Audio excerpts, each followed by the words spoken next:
Баршаңызға қайырлы күн достар. Бүгін сіздермен ең дәмді 5 минутта дайын болатын салат жасайтын боламыз. Ең алдымен өзімізге қажетті заттарды дайындап аламыз.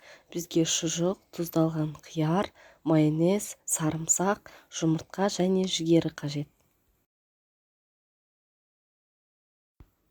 Видеода көрсетілгендей етіп барлығын бірдей ұзынша етіп тураймыз.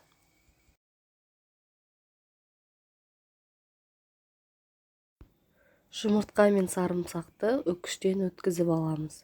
Мен алдын ала өткізіп, барлығын дайындап қойдым.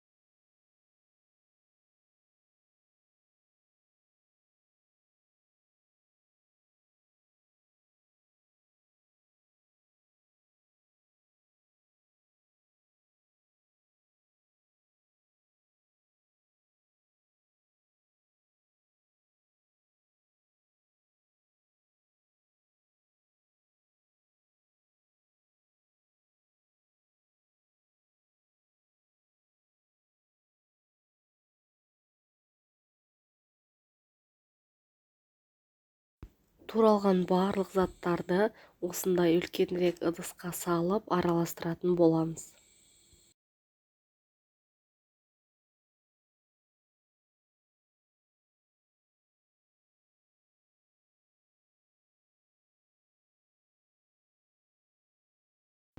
Осымен біздің өте оңай және де ең бастысы 5-ақ минутта дайын болатын керемет салатымыз дайын болды.